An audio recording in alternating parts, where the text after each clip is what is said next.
It was the way she said it, those 5 words. Don't come near me. Not screamed. Not cried. Not even whispered. Just spoken like a command. Like I was some unwelcome thing in her orbit, like my presence had become repulsive.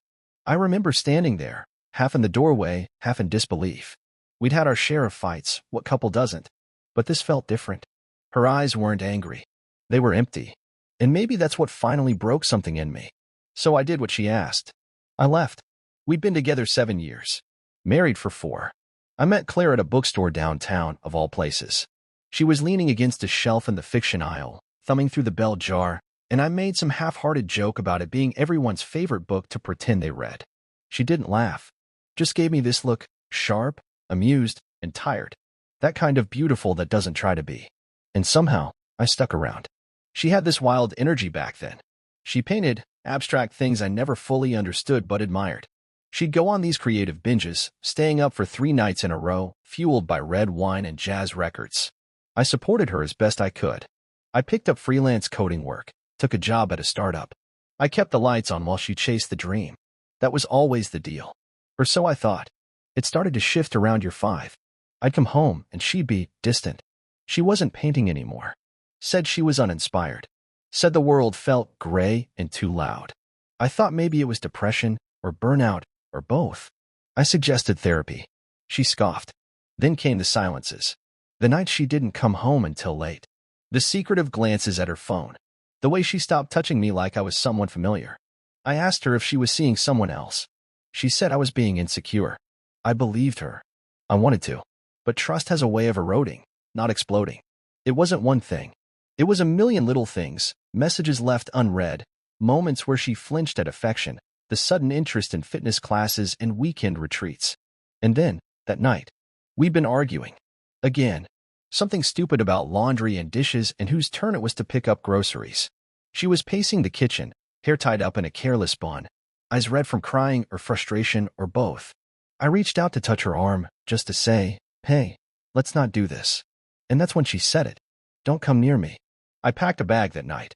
Just some clothes, my laptop, and a worn-out copy of East of Eden she once gave me. I didn't slam the door. I didn't text her goodbye. I just left. Found a short-term rental across town. Something small, barely furnished. I slept on a mattress on the floor and stared at the ceiling most nights. I thought maybe she'd reach out. Maybe she'd call. Apologize. Say something. Anything.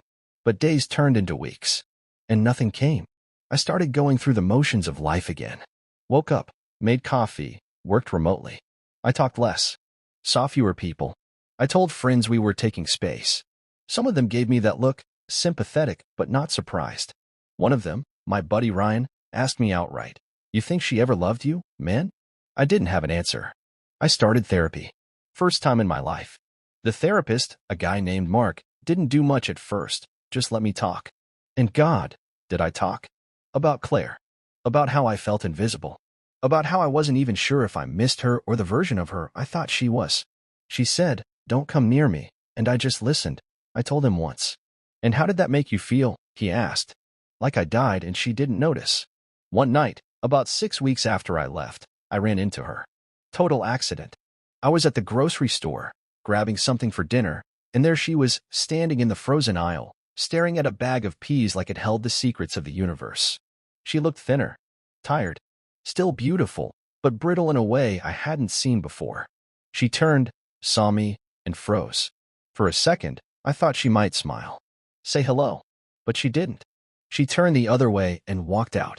I stood there, holding a carton of eggs, heart thudding like I'd been shot. That night, I didn't eat. I didn't sleep. That was the first time I realized she was falling apart too. And I wasn't sure whether that made me feel better or worse. I got a call 2 weeks later from her sister, Rachel. "She's not doing well," she said. I was quiet. "I thought you should know," she added, "because she won't ask for help. But I think she misses you." I almost laughed. Miss me? After everything? After telling me not to come near her? But I didn't laugh. I thanked Rachel and hung up. Then I sat with the phone in my hand for a long, long time. Part of me wanted to rush over, to check on her, to ask what happened to us. But the other part, the wounded part, remembered how small I felt in that kitchen, how quiet she made me. In therapy, I told Mark what Rachel said. She misses you, I repeated, as if saying it out loud might make it more real. And do you miss her? He asked. Yes, I said, then paused. But I don't know who I'm missing. That weekend, I went for a walk through the neighborhood we used to live in. The little coffee shop we used to go to on Sundays was still there. I sat outside, sipping a flat white, and for the first time in months, I let myself really remember. Our road trips. Our midnight conversations. That one night we danced in the kitchen to an old Etta James record because the power went out. I remembered the woman who used to paint stars and called me her quiet galaxy. And I remembered how she stopped saying it. How the stars disappeared. I didn't reach out. I didn't need to. Because a few days later, she did. A message. Simple. Can we talk? I met her at a park downtown. We sat on a bench near the pond where kids threw breadcrumbs to ducks. It felt surreal. She looked at me like she hadn't in years. Really looked. I'm sorry, she said. For what? I asked, even though I knew. For pushing you away. For not knowing how to hold on to something good. I nodded. I didn't speak. I was lost, she continued. I didn't even know it at the time. I thought I needed space. But I needed help. And now? I asked. She looked down. Now I just feel broken. I reached into my coat pocket and pulled out East of Eden. You gave me this, I said. Remember? She nodded. There's a line in here, I said. It's about people being a mix of good and bad. Light and shadow. I handed the book to her. You still have light in you, Claire. But I don't know if I'm the one to help you find it again. Her eyes welled up. She didn't argue. Didn't beg. I just wanted to say I'm sorry, she whispered. I stood up, hands in my coat. Looked at the sky, then at her. I hope you find yourself, I said. Truly. And I walked away. It wasn't dramatic. There were no tears on my end. No slamming doors. Just a soft sense of closure I hadn't expected to feel. She told me not to come near her, and I honored that. But leaving didn't just save me. It forced her to see what she'd become without the person who stood by her when the world was still full of color. I didn't look back. After that day in the park, I deleted her number, not out of anger, but because it felt like the right kind of ending. The kind where no one slams a door or burns a bridge. Just two people, finally honest with each other, drifting apart in peace. I thought a lot about what it meant to walk away. Not just physically, but emotionally. To actually release someone from the space they took up in your heart. Claire had been everything once. Now she was a lesson. A memory wrapped in both love and pain. The next few months were hard in ways I didn't expect. You don't just leave someone and go back to being whole. You don't just grieve the person. They're still alive, after all. You grieve the version of yourself you were with them. The man who still believed it could be saved. I started waking up earlier. Running every morning, no matter the weather. Something about the cold air on my face made me feel real. Present. I moved into a new place, something permanent this time. 2 bedrooms, a little balcony, enough light to make the mornings feel less heavy. I painted one of the walls blue. She would have hated it. That made me smile. I saw her again 3 months later. Not in person, online. Someone sent me a post she'd made. It was vague, poetic in that Claire way. Something about rebuilding, about learning to sit in the quiet. Her face looked softer, more grounded. The comments were full of support, people praising her strength. And maybe she was strong, in her own way. But I didn't click the heart button. I didn't say a word. That version of me, the one who chased her storms hoping to be her anchor, was gone.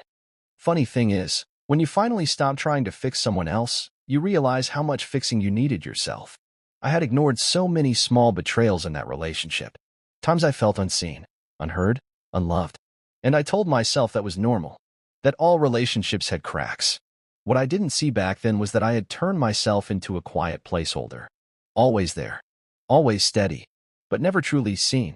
In therapy, Mark asked me something that stuck with me. If she hadn't said, "Don't come near me," would you still be there? And honestly, yeah, I probably would have stayed. Because sometimes we stay not because it's right, but because the leaving feels impossible. About 6 months after the split, I met someone. Her name was Erin. We met at a used bookstore, which I swear I'm not making up. It's like life has a sense of humor. She was nothing like Claire. Steady in the way that didn't need to be loud. She didn't talk in riddles or disappear behind moods. She asked real questions and waited for real answers. Our first date was coffee and wandering around a record shop. I told her I liked Otis Redding and she said, "Good, you've got a soul." We moved slowly. I needed that. She never asked too much about my past, but when I shared it, she listened. Not like she was trying to solve me. Just listen. One night, Erin and I were sitting on the couch, our legs tangled, some movie playing in the background neither of us were watching.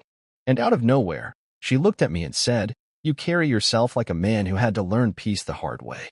I didn't respond right away, but I held her hand a little tighter. Claire did reach out again.